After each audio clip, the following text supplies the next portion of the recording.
ముఖ్యమంత్రి మాట్లాడుతూ హైదరాబాద్ నగర ప్రజల దాహార్తిని తీర్చడానికే గోదావరి తాగునీటి పథకం తీసుకొచ్చినట్లుగా తెలిపారు. వరద నియంత్రణ కోసమే ఉస్మాన్ సాగర్, హిమాయత్ సాగర్ జంట జలాశయాలను నిర్మించారని అన్నారు. అలాగే తాగునీటి సమస్య పరిష్కరించడానికే పీజేఆర్ పోరాటాలు చేశారని గుర్తు చేశారు. కాగా నల్గొండ జిల్లాలో పాదయాత్ర చేసినప్పుడు మూసీ నదిని ప్రక్షాళన చేయాలని ప్రజలు కోరారని, నల్గొండ ప్రజల కోసమే మూసీ ప్రక్షాళన చేస్తున్నామన్నారు. ఈ పథకం ద్వారా హైదరాబాద్ తాగునీటి సమస్య పరిష్కారమే కాకుండా నల్గొండలో ఫ్లోరైడ్ సమస్య తీరుతుందని ముఖ్యమంత్రి రేవంత్ రెడ్డి పేర్కొన్నారు.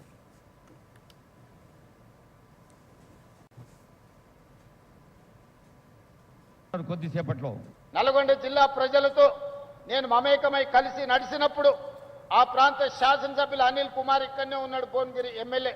వాళ్ళందరూ అన్న మూసీ నది హైదరాబాద్ నగరానికి తాగునీరు ఇవ్వడం కాదు, ఈరోజు మా నల్గొండ జిల్లాకు విషాన్ని ఇస్తుంది, దీని ప్రక్షాళన చెయ్యాలి.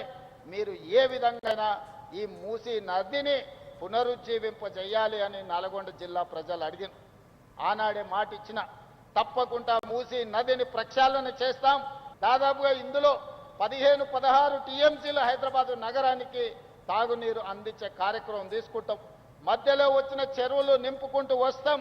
దాదాపుగా 4-5 టీఎంసీలు మూసీ ప్రక్షాళనకు వాడి ఈ మూసీని పట్టి పీడిస్తున్న కాలుష్యాన్ని తొలగించి హైదరాబాద్ నగరంలో ఉన్న డ్రైనేజ్ వ్యవస్థను మొత్తం మూసీలో కలపకుండా, హైదరాబాద్ ఫ్యాక్టరీల యొక్క కాలుష్యాన్ని మూసీలో కలపకుండా ఇవాళ నియంత్రించడం ద్వారా, ఎస్టీపీలు ప్రారంభించడం ద్వారా కాలుష్యాన్ని కూడా నియంత్రించదలుచుకున్నాం.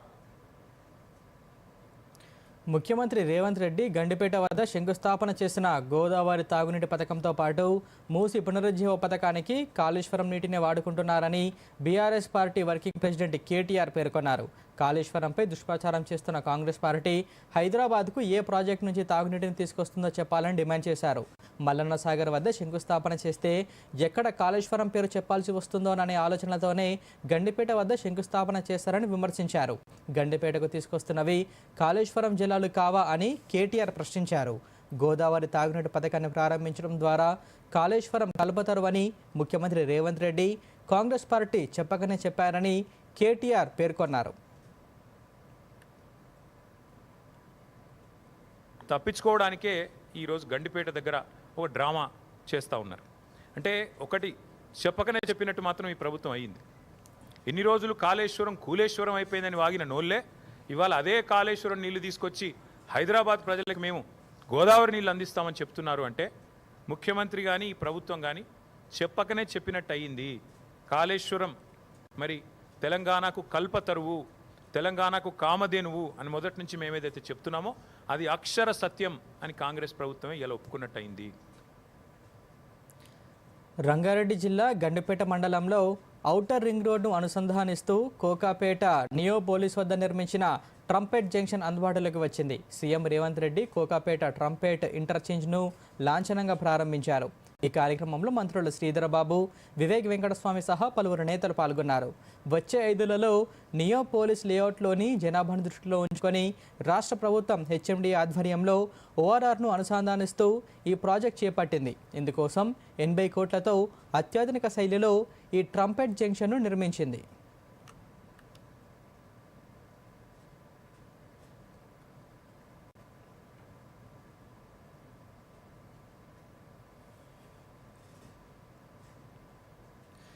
వ్యవసాయంతో పాటు అనుబంధ రంగాలకు ఇందిరమ్మ ఇళ్ల నిర్మాణానికి విరివిగా రుణాలు ఇవ్వాలని ఉప ముఖ్యమంత్రి బట్టి విక్రమార్క బ్యాంకర్లకు పిలుపునిచ్చారు. ప్రజాభవన్లో స్టేట్ లెవెల్ బ్యాంకర్లతో బట్టి విక్రమార్క సమావేశమయ్యారు. ఈ సందర్భంగా ఆయన మాట్లాడుతూ రాష్ట్ర అభివృద్ధిలో బ్యాంకర్ల పాత్ర కీలకమన్నారు. వ్యవసాయ, పారిశ్రామిక, సేవా రంగాల్లో తెలంగాణ తొలి స్థానంలో ఉందని, కర్ణాటక, హర్యానాను అధిగమించి తెలంగాణ ఈ రికార్డు సాధించిందన్నారు. అగ్రస్థానాన్ని నిలబెట్టుకునేలా బ్యాంకర్లు రుణ సహకారం అందించాలని సూచించారు. కాగా ఆస్తుల తాకట్టు, ఫిక్స్డ్ డిపాజిట్లు చేయాలంటూ రైతులను ఒత్తిడి చేయవద్దని బ్యాంకర్లకు బట్టి విక్రమార్క సూచించారు. State government is very particular about overall development of agriculture sector as it is backbone of the economy and brought out various initiatives such as crop loan waiver for eligible farmers up to 2 lakhs, రైతు Bharasa scheme investment support, bonus to farmers for eligible crops, implementation of major and medium irrigation projects, 24/7 free power to agriculture sector, and other these kind of initiatives are resulting in increase in the share of agriculture and allied sector. We appeal to banks for extending all the support to Indira Mahila Shakti scheme for empowerment of self-help group women by extending credit to potential income generating initiatives and activities. భారత 17వ ఉపరాష్ట్రపతి ఎన్నికకు రంగం సిద్ధమైంది. రేపు న్యూఢిల్లీలో ఉదయం 10 గంటల నుంచి సాయంత్రం 5 గంటల వరకు పోలింగ్ జరగనుంది. అధికార ఎన్డీఏ, ప్రతిపక్ష ఇండియా కూటమి అభ్యర్థుల మధ్య పోటీ నెలకొంది. ఈ నేపథ్యంలో ఉపరాష్ట్రపతి ఎన్నికల్లో ఏ పార్టీపై చేయి సాధిస్తుందో, ఎవరికి మద్దతిస్తున్నారు, ఓటింగ్ ప్రక్రియ ఎలా ఉందో ఇప్పుడు తెలుసుకుందాం. ఉపరాష్ట్రపతి ఎన్నికకు కేంద్ర ఎన్నికల సంఘం ఏర్పాట్లు పూర్తి చేసింది. రేపు పోలింగ్ ముగిసిన వెంటనే కౌంటింగ్ చేపట్టనుంది. గత నెలలో జగదీప్ ధన్కడ్ అనారోగ్యం కారణంగా ఉపరాష్ట్రపతి పదవికి రాజీనామా చేశారు. దీంతో ఉపరాష్ట్రపతి పదవికి ఈ ఎన్నికలు జరుగుతున్నాయి. ఈ ఎన్నికలకు గత నెల 7న కేంద్ర ఎన్నికల సంఘం నోటిఫికేషన్ జారీ చేసింది. నామినేషన్ దాఖలు చేయడానికి ఆగస్టు 21వ తేదీ వరకు గడువు విధించింది. నామినేషన్ల ఉపసంహరణకు గడువు ఆగస్టు 25తో ముగిసింది. ఈ ఎన్నికల్లో ఎన్డీఏ అభ్యర్థిగా సిపి రాధాకృష్ణన్, ఇండీ కూటమి అభ్యర్థిగా జస్టిస్ సుదర్శన్ రెడ్డి బరిలో ఉన్నారు. ఉపరాష్ట్రపతిని పార్లమెంట్ ఉభయ సభల సభ్యులతో కూడిన ఎలక్టోరల్ కాలేజ్ ఎన్నుకుంటుంది. ఆయనను అనుపాత్ర ప్రాతినిధ్య వ్యవస్థ ద్వారా ఒకే బదిలీ ఓటు ద్వారా ఎన్నుకుంటారు. ఎన్నికల్లో గెలవాలంటే ఒక అభ్యర్థి మొత్తం చెల్లుబాటు అయ్యే ఓట్లలో సగానికి పైగా కలిగి ఉండాలి. ఏ అభ్యర్థికి మొదటి ప్రాధాన్యత ఓట్లలో మెజారిటీ లభించకపోతే అత్యల్ప సంఖ్యలో ఓట్లు ఉన్న అభ్యర్థిని తొలగించి అతని బ్యాలెట్ పత్రాలను తదుపరి అందుబాటులో ఉన్న ప్రాధాన్యతలకు బదిలీ చేస్తారు. అభ్యర్థి మెజారిటీ సాధించే వరకు ఈ ప్రక్రియ కొనసాగుతుంది. ఈ ఎన్నికల్లో ఓటింగ్ రహస్య బ్యాలెట్ ద్వారా జరుగుతుంది. పోలింగ్ ముగిసిన వెంటనే కౌంటింగ్ ప్రారంభం కానుంది. ప్రస్తుతం లోక్సభలో 542 మంది సభ్యులు, రాజ్యసభలో 233 మంది సభ్యులు ఉన్నారు. ఎలక్టోరల్ కాలేజ్లో పార్లమెంట్ ఉభయ సభల్లోని మొత్తం 788 మంది సభ్యులు ఉన్నారు. ఉపరాష్ట్రపతిగా గెలవడానికి మెజారిటీ మార్క్ 391. ఎన్డీఏకు 425 మంది ఎంపీలు ఉన్నారు. ఎన్డీ కూటమికి 324 మంది మద్దతుగా ఉన్నారు. ఈ ఎన్నికల్లో వైఎస్ఆర్సీపీ రాధాకృష్ణన్కు మద్దతు తెలిపింది. హైదరాబాద్కు చెందిన ఎంఐఎం పార్టీ తన మద్దతును జస్టిస్ సుదర్శన్ రెడ్డికి ప్రకటించింది. ఈ ఎన్నికకు దూరంగా ఉన్నట్లు భారత రాష్ట్ర సమితి ప్రకటించింది. దీంతో 4 సభ్యులు ఓటింగ్లో పాల్గొనే అవకాశం లేదు. 7 ఎంపీలున్న బిజు జనతాదళ్ ఈ ఎన్నికకు దూరంగా ఉన్నట్లు ప్రకటించింది. శిరోమణి అకాలీదళ్, జోరం పీపుల్స్ మూవ్మెంట్, మిజోరాం వంటి పార్టీలకు ఒక్కొక్క సభ్యులున్నారు. విపక్షాల అభ్యర్థికి మద్దతిస్తున్నట్లు ఆమ్ ఆద్మీ ప్రకటించినప్పటికీ ఎంపీ స్వాతి మాలీవాల్ ఆ పార్టీతో సంబంధాలు క్షీణించిన నేపథ్యంలో ఆమె ఎవరికి ఓటు వేస్తారనే దానిపై స్పష్టత లేదు. స్వతంత్ర అభ్యర్థులు, ఇతర పార్టీ సభ్యులు ఎవరి వైపు మొగ్గు చూపుతారనే విషయంపై ఆసక్తి నెలకొంది. Bureau report, Doordarshan news.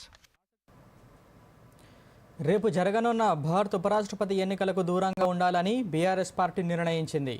ఎన్డీఏతో పాటు ఇండియా కూటమి కూడా తెలంగాణకు ద్రోహం చేస్తున్నాయని, అందుకే బీఆర్ఎస్ ఈ ఎన్నికల్లో తటస్థ వైఖరి అవలంబించాలని నిర్ణయించినట్లుగా ఆ పార్టీ ఎంపీ, రాజ్యసభ సభ్యుడు సురేష్ రెడ్డి తెలిపారు. అన్ని విధాలుగా ఆలోచనలు చేసి ఎన్నికలకు దూరంగా ఉండాలని నిర్ణయించినట్లుగా వారు తెలిపారు. కాగా తెలంగాణ రాష్ట్ర రైతులు తీవ్ర సంక్షోభ పరిస్థితిలో ఉన్నారని, యూరియా కొరత వల్ల రైతులు ఇబ్బంది పడుతున్నారని, యూరియా కొరతను తీర్చాలని కేంద్ర రాష్ట్ర ప్రభుత్వాలను డిమాండ్ చేశామన్నారు. తాము ఎన్నిసార్లు అభ్యర్థించినా అధికార, ప్రతిపక్షాలు రెండు కూడా రైతుల సమస్యలను పరిష్కరించడంలో విఫలమయ్యాయన్నారు. ప్రస్తుతం దేశ రాజకీయ పరిస్థితుల నేపథ్యంలో ఇదే సరైన నిర్ణయమని పార్టీ అధినేత కేసీఆర్ కూడా భావిస్తున్నారన్నారు. We have taken a conscious decision to abstain from the election. The reasons are very compelling. Our party leadership has been insisting that Telangana farmers today are in a state of crisis for shortage of fertilizer, in particular urea. We requested Government of India repeatedly, we requested the state government, but in spite of all these such severe and our regular requests, both the governments have failed to address the farmers' issue. So, since there is no nota available on the ballot paper, so abstaining from this election should be treated as none of the above, and this is the way we register our protest against the farmers' distress in Telangana. ఇప్పుడు ప్రకటనలు.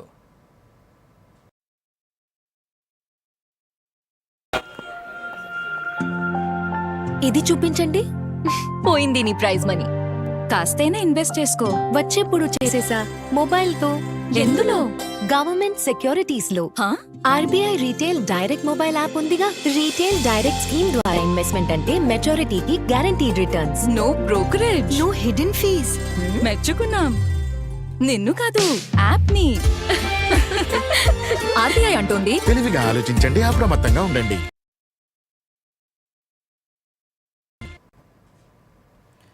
వార్తలకు తిరిగి స్వాగతం. ఉపరాష్ట్రపతి ఎన్నికకు దూరంగా ఉంటున్నట్లుగా బీఆర్ఎస్ ప్రకటించడాన్ని కాంగ్రెస్ తప్పుబాటింది. పార్టీ ఎంపీ చామల కిరణ్ కుమార్ రెడ్డి మాట్లాడుతూ ఉపరాష్ట్రపతి ఎన్నికల్లో విపక్షాల అభ్యర్థిగా బరిలోకి దిగుతున్న జస్టిస్ సుదర్శన్ రెడ్డి ఏ పార్టీకి చెందిన వారు కాదని, ప్రజాస్వామ్యం గురించి మంచి అవగాహన ఉన్న వ్యక్తి అంటూ వారికి ఓటు వేయకపోవడం, ఎన్నికలకు దూరంగా ఉండటం చూస్తుంటే లోక్సభతో పాటు రాజ్యసభలో కూడా భారత రాష్ట్ర సమితి అవసరం లేని పార్టీగా మారిపోయిందన్నారు. కాగా టీఆర్ఎస్ పేరుతో ఆవిర్భవించి బీఆర్ఎస్గా మార్చినప్పుడే తెలంగాణ అంశాన్ని పక్కన పెట్టిందన్నారు. కాగా యూరియా ఇవ్వనందున ఎన్నికలకు దూరంగా ఉంటున్నామని చెప్పడం విడ్డూరంగా ఉందని చామల కిరణ్ కుమార్ రెడ్డి బీఆర్ఎస్ తీరును విమర్శించారు. He was first of all B. Sudarshan Reddy, ex-Justice of Supreme Court. He is not from any political outfit. He is a neutral person who is contesting election to save this constitution, to save the democracy. Even it comes to our state, definitely being a Telanganite, TRS party, that is Telangana Rashtriya Samiti, which was initially existing with the sentiment of Telangana, finally got cleared that they lost not only sentiment of Telangana, their Telangana hood itself. They are not connected to Telangana anymore because they are not supporting the candidate and they are trying to restrain from the elections, keeping away from themselves.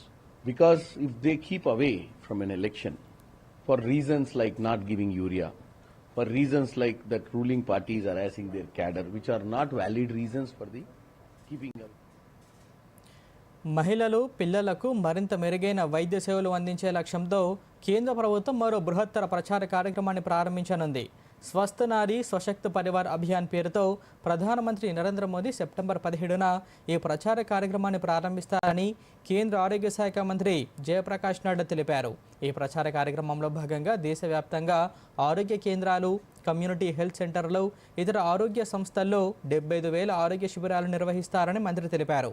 కాగా మహిళలు, పిల్లల ఆరోగ్య అవసరాలకు ఈ శిబిరాల్లో ప్రాధాన్యత ఇస్తారని తెలిపారు. ఈ కార్యక్రమంలో ప్రైవేట్ ఆసుపత్రుల్లో వైద్య నిపుణులు కూడా భాగస్వామ్యం కావాలని మంత్రి జేపీ నడ్డా పిలుపునిచ్చారు. కేంద్ర ప్రభుత్వం వస్తు సేవల పన్నులో తీసుకువచ్చిన సంస్కరణలు టెక్స్టైల్స్ రంగంపై సానుకూల ప్రభావాన్ని చూపుతున్నాయన్నారు ఆర్థిక నిపుణులు.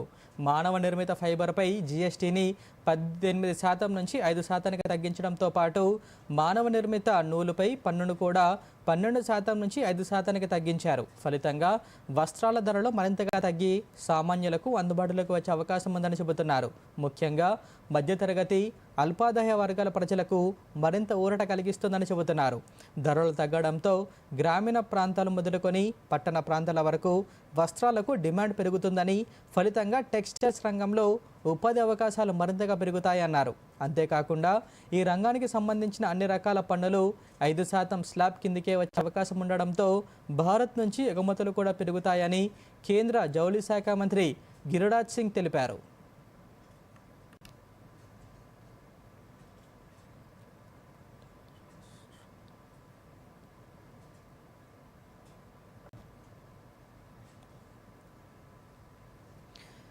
భారతీయ జనతా పార్టీ రాష్ట్ర నూతన కమిటీని ప్రకటించింది. 3 ప్రధాన కార్యదర్శులు, 8 మంది రాష్ట్ర ఉపాధ్యక్షులతో కమిటీని ఏర్పాటు చేసింది. రాష్ట్ర ప్రధాన కార్యదర్శులుగా గౌతమ్ రావు, తులా వీరేందర్ గౌడ్, వేముల అశోక్ను నియమించినట్లుగా తెలంగాణ బీజేపీ చీఫ్ రామచంద్రరావు వెల్లడించారు. అలాగే రాష్ట్ర ఉపాధ్యక్షులుగా బూరా నరసయ్య గౌడ్, కాసం వెంకటేశ్వర్లు, బండారి శాంతికుమార్, కొల్లి మాధవి, జయశ్రీ, బండా కార్తికారెడ్డి, రఘునాథరావు, కళ్యాణ్ నాయక్లను నియమించినట్టుగా తెలిపారు. వీరితో పాటు 7 మోర్చాలకు కూడా రాష్ట్ర అధ్యక్షులను ప్రకటించారు. మహిళా మోర్చా అధ్యక్షురాలిగా మేకల శిల్పారెడ్డి, యువ మోర్చా అధ్యక్షుడిగా గణేష్ కుందే, కిసాన్ మోర్చా అధ్యక్షుడిగా బస్వాపురం లక్ష్మీ నరసయ్య, ఎస్సీ మోర్చా అధ్యక్షుడిగా కాంతి కిరణ్, ఎస్టీ మోర్చా అధ్యక్షుడిగా నేనావత్ రవినాయక్, ఓబీసీ మోర్చా అధ్యక్షుడిగా గంధమల్ల ఆనంద్ గౌడ్, మైనారిటీ మోర్చా అధ్యక్షుడిగా సర్దార్ జంగ్ మోహన్ సింగ్, అధికార ప్రతినిధిగా ఎన్వి సుభాష్ను నియమిస్తున్నట్లుగా పార్టీ రాష్ట్ర అధ్యక్షుడు ఎన్ రామచంద్రరావు తెలిపారు. యూరియాను కొనుగోలు చేసి ఇళ్లల్లో నిల్వ పెట్టుకోవద్దని వ్యవసాయ శాఖ మంత్రి తుమ్మల నాగేశ్వరరావు రైతులకు సూచించారు. తాజాగా మీడియాతో మంత్రి మాట్లాడుతూ యూరియా కోసం రైతులు ఆందోళన చెందవద్దని, రాజకీయ స్వార్థంతో రెచ్చగొట్టే వ్యాఖ్యలను పట్టించుకోవద్దన్నారు. రాష్ట్ర వ్యాప్తంగా యూరియా పంపిణీకి మరిన్ని కేంద్రాలు ఏర్పాటు చేస్తున్నామని, రైతాంగానికి రాష్ట్ర ప్రభుత్వం భరోసాగా నిలుస్తుందన్నారు. యూరియా పంపిణీలో రైతులకు ఇబ్బందులు తలెత్తకుండా పగడ్బందీ చర్యలు చేపట్టాలని అధికారులను ఆదేశించారు.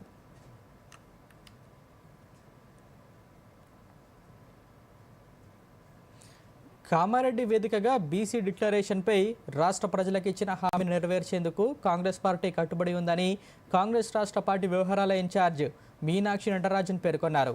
హైదరాబాద్లోని గాంధీ భవన్లో టీపీసీసీ చీఫ్ మహేష్ కుమార్ గౌడ్ అధ్యక్షతన నిర్వహించిన పార్టీ విస్తృత స్థాయి సమావేశానికి ఆమె ముఖ్య అతిథిగా హాజరయ్యారు.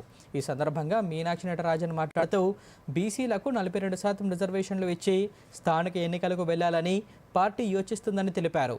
వచ్చే విస్తృత స్థాయి సమావేశాలు జిల్లాలో నిర్వహిస్తామని తెలిపారు. ప్రతి కమిటీలో సోషల్ జస్టిస్కు అనుగుణంగా ఎంపిక ఉంటుందన్నారు. పార్టీలో 70 నుంచి 80% పాత వారికి పదవులు ఇచ్చామని, మిగిలిన 20% కొత్త వారికి అవకాశం కల్పించామని అన్నారు.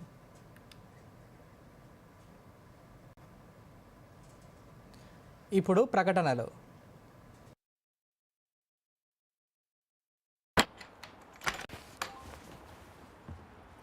చెప్పి విసిగిపోయా. ఏమైంది? కొత్త కిట్ బ్యాక్ కావాలి. అయితే ముందు కెప్టెన్ తో చెప్పు, వినకపోతే మేనేజర్ తో. కరెక్ట్. అలాగే ముందు మీ బ్యాంక్ లో ఫిర్యాదు చేసి 30 రోజుల్లో జవాబు గాని పరిష్కారం గాని దొరకకపోతే సిఎంఎస్ పోర్టల్ పై ఫిర్యాదు చేయండి. అంటే ముందు బ్యాంక్, తర్వాత సిఎంఎస్ పోర్టల్, లేకపోతే ఫిర్యాదు స్వీకరించబడదు. వెళ్దామా? ఇదిగో వచ్చేసింది కొత్త కిట్ బ్యాగ్. ఆర్బీఐ అంటోంది, ముందు మీ బ్యాంక్, తర్వాత ఆర్బీఐ అంబుడ్స్మన్. మేము ఇంట్లో గుడ్లు పెట్టకుండా మమ్మల్ని ఎవరు ఆపలేరు. నేను ఆపగలను. నీకు తెలీదా మేము ఏడీస్ దోమలమని? మేము డెంగూ చికెన్ గునియా అని వ్యాపింపజేస్తాం. మాస్టర్ గారు స్కూల్లో డెంగూ నుండి నివారణ కోసం అన్ని వివరాలు చెప్పారు. అవునా బాబు, మాకు ఛాలెంజా? గుడ్డు తప్పకుండా పెట్టి చేస్తాను. పెట్టనివ్వను. అయ్యో, ఇక్కడంతా శుభ్రంగా ఉంది. డెంగూ నుండి నివారణ కోసం కూలర్ లోని నీళ్లను ప్రతి వారం మార్చండి. బకెట్ ఇంకా ట్యాంకులని చాలా జాగ్రత్తగా మూసిపెట్టండి. మొత్తం శరీరం నిండా బట్టలు వేసుకోండి. దోమలు కుట్టకుండా క్రీమ్, కాయిల్ లేదా అగరబత్తిని ఉపయోగించండి. డెంగూతో పోరాటం అంటే డెంగూ నుండి ముక్తి.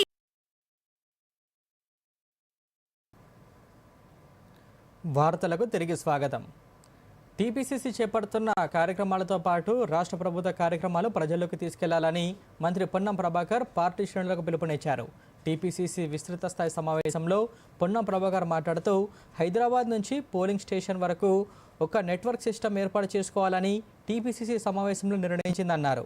జూబ్లీహిల్స్ ఉప ఎన్నికలతో పాటు ఓటర్ల జాబితాలో అవకతవకలు తదితర అంశాలు కూడా చర్చకు వచ్చాయని తెలిపారు. బీహార్లో ఎస్ఐఆర్పై రాహుల్ గాంధీ చేస్తున్న పోరాటానికి మద్దతు నిలవాలని టీపీసీసీ నిర్ణయించిందని మంత్రి పొన్నం ప్రభాకర్ తెలిపారు. ప్రభుత్వ కార్యక్రమాలను ప్రజలకు వివరిస్తూ ప్రతిపక్షాలు చేస్తున్న విమర్శలు ఏ విధంగా తిప్పికొట్టాలనేటువంటి ప్రధానమైనటువంటి చర్చతో పాటుగా జూబ్లీహిల్స్ ఉప ఎన్నికకు సంబంధించి కావచ్చు, కామారెడ్డిలో మరి బీసీ డిక్లరేషన్ చేసినాం కాబట్టి బీసీ డిక్లరేషన్ కొరకు ఇప్పటి వరకు చట్టపరంగా జరుగుతున్నటువంటి కార్యక్రమాల్లో రిజర్వేషన్ల ప్రక్రియను చట్టబద్ధం చేయడానికి అడ్డంకి కలిగిస్తూ ఉందో దానిపైన సమరబేరిగా చేపట్టి ఓటు చోరీ పేరు మీద జరుగుతున్నటువంటి రాహుల్ గాంధీ గారి యాత్ర, తెలంగాణ ప్రజాపాలన ప్రభుత్వం, కాంగ్రెస్ పార్టీ ప్రభుత్వం రాష్ట్ర వ్యాప్తంగా ప్రభుత్వం చేస్తున్న కార్యక్రమాల్ని ప్రచారపరంగా హైదరాబాద్ కేంద్రం నుంచి ఒక పోలింగ్ స్టేషన్ దాకా ఒక నెట్వర్క్, ఒక ఛానల్ సిస్టమ్ ఏర్పాటు చేసుకోవాలి. దానికి సంబంధించి కార్యక్రమాల ప్రచారము, కార్యక్రమాల సమాచారాన్ని క్షేత్రస్థాయి దాకా ప్రజల దగ్గర దాకా తీసుకుపోవాలనేటువంటి ఒక ప్రధానమైన నిర్ణయం కూడా. ఎమ్మెల్సీ కవితను బీఆర్ఎస్ నుంచి సస్పెండ్ చేయడంపై పార్టీ కార్యనిర్వాహక అధ్యక్షుడు కేటీఆర్ స్పందించారు. తెలంగాణ భవన్లో నిర్వహించిన మీడియా సమావేశంలో విలేకరులు అడిగిన ప్రశ్నకు కేటీఆర్ సమాధానమిస్తూ కవిత సస్పెన్షన్ విషయం పార్టీలో చర్చించి తీసుకున్న నిర్ణయమని తెలిపారు. పార్టీకి నష్టం చేకూర్చిన ప్రతి ఒక్కరికి ఇదే నిబంధన వర్తిస్తుందన్నారు. కవితపై చర్యలు తీసుకున్నాక ఇక మాట్లాడేదేం లేదని తెలిపారు. Whatever had to be discussed has been discussed in the party. Action has been taken. Once action has been taken, there is nothing further that I can add or comment. Because whatever had to be discussed internally on party forums, we have done that. And we have acted. And therefore, after the action has been taken, there is nothing further for me to comment or elaborate on. రాష్ట్రంలోని విద్యా సంస్థలకు విద్యాశాఖ దసరా సెలవులను ప్రకటించింది. పాఠశాలలకు ఈ నెల 21వ తేదీ నుంచి అక్టోబర్ 3వ తేదీ వరకు 13 రోజుల పాటు సెలవు ప్రకటించగా, జూనియర్ కాలేజీలకు 28వ తేదీ నుంచి అక్టోబర్ 5వ తేదీ వరకు దసరా సెలవులు ప్రకటిస్తూ విద్యాశాఖ ఉత్తర్వులు జారీ చేసింది.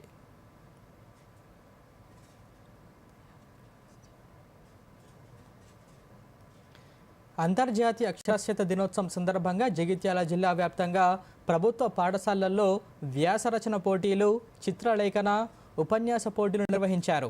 జిల్లా కేంద్రంలోని ధరూర్ ప్రభుత్వ పాఠశాలలో విద్యార్థులు, ఉపాధ్యాయులు ర్యాలీ నిర్వహించి నినాదాలు చేస్తూ అవగాహన కల్పించారు.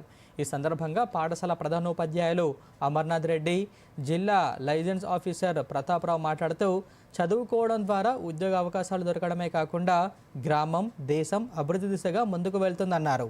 అక్షరాస్యతలో రాష్ట్రం 32వ స్థానంలో ఉందని, దాన్ని ముందుకు తీసుకువచ్చే బాధ్యత ప్రతి ఒక్కరిపై ఉందని తెలిపారు.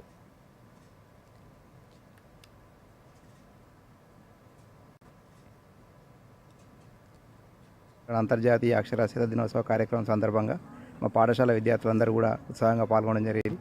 మరి ఈ సందర్భంగా మా విద్యార్థులకు ఈ యొక్క వేదిక ద్వారా చెప్పేది ఏంటంటే, మరి మీ తల్లిదండ్రులందరూ కూడా మరి అక్షరాస్యులు అయి ఉన్నట్టయితే గిట మరి కుటుంబాలు ఏవైతే ఉన్నాయో చాలా బాగుంటాయి. ఆ రకంగా మీరు కూడా ఇంటి దగ్గర పిల్లలు పేరెంట్స్కి కూడా చాలా బాగా చదువు వచ్చేటట్టుగా కష్టపడాలని చెప్పి కోరుకుంటూ, మరి చదువుకుంటేనే మనకి ఎన్ని డబ్బులున్నా కూడా డబ్బులతో ఉన్నటువంటి విలువ అనేది మరి చదువుకునేటువంటి విలువతో పోల్చినట్టయితే చదువుకున్నటువంటి వ్యక్తికి ఉండేటువంటి విలువ చాలా గొప్పది. కాబట్టి అందరూ కూడా చదువుకోవాలని చెప్పి కోరుకుంటా ఉన్నాం. చదువుకున్న వాళ్ళకు చదువురానికి వాళ్ళకు విలువ ఎంత విలువ మన అందరికీ తెలుసు. చదువుకున్నట్లయితే మన ఎక్కడికి పోయినా కానీ మనకు విలువ ఉంటుంది. అందుకే అందరం చదువుకోవాలి.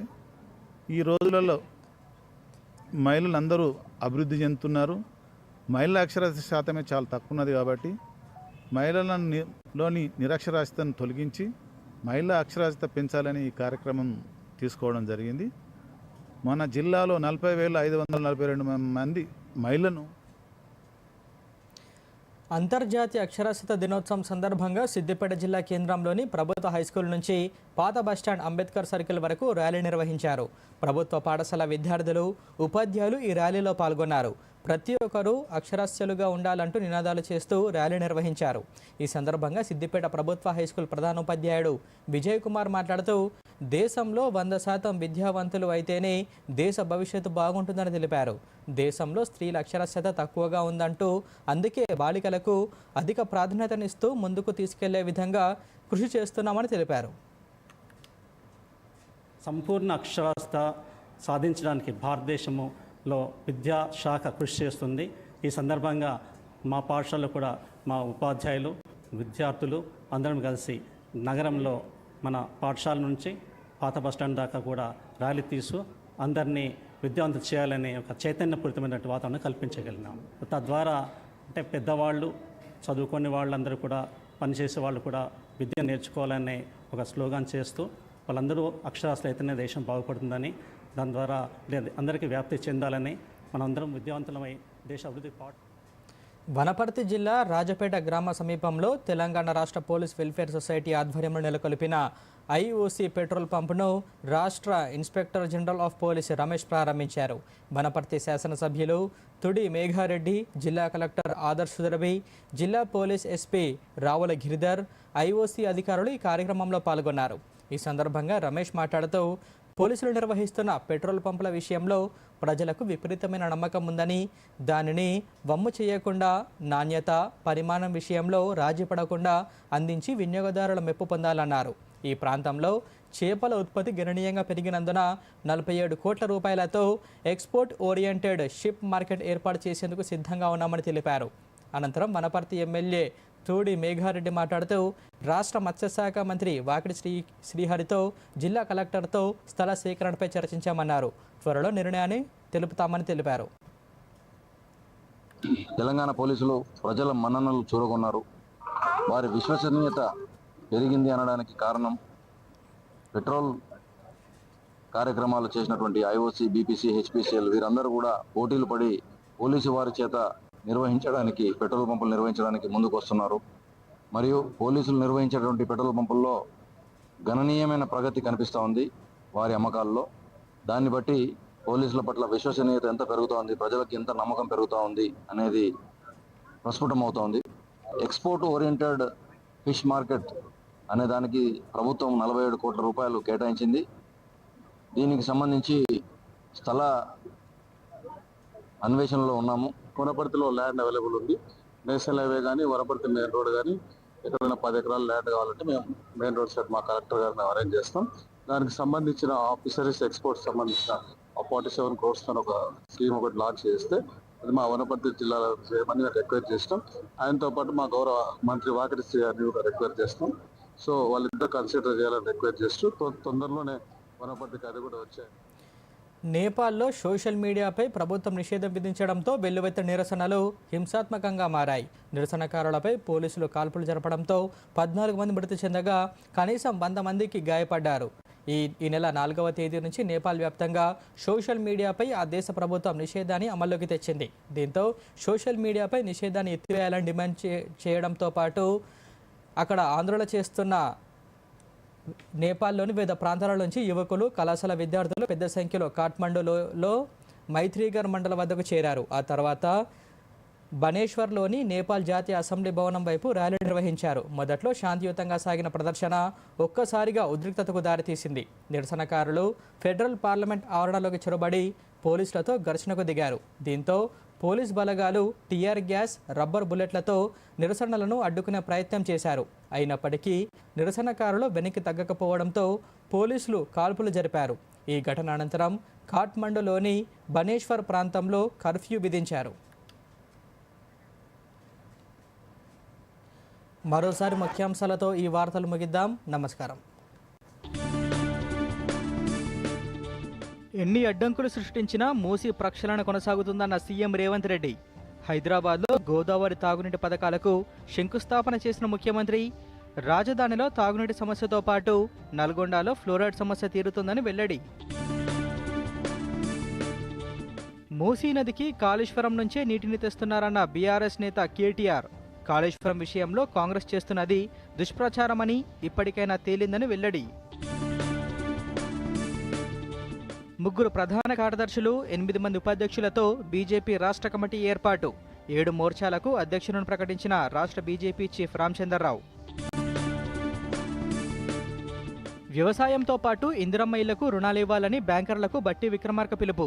ఆస్తుల తాకట్టు, ఫిక్స్డ్ డిపాజిట్లు చేయాలంటూ రైతులను ఒత్తిడి చేయవద్దని సూచన. యూరియా పంపిణీ కోసం రాష్ట్ర వ్యాప్తంగా మరిన్ని కేంద్రాల ఏర్పాటు. విపక్షాల రెచ్చగొట్టే వ్యాఖ్యలపై రైతులు ఆందోళన పడవద్దన్న మంత్రి తుమ్మల నాగేశ్వరరావు. రేపే ఉపరాష్ట్రపతి ఎన్నిక. ఉదయం 10 గంటల నుంచి పోలింగ్. ఉపరాష్ట్రపతి ఎన్నికకు బీఆర్ఎస్ దూరం. సోషల్ మీడియాపై నిషేధంతో నేపాల్లో ఆందోళన. నిషేధాన్ని ఎత్తివేయాలంటూ లక్షలాది మంది యువత నిరసన.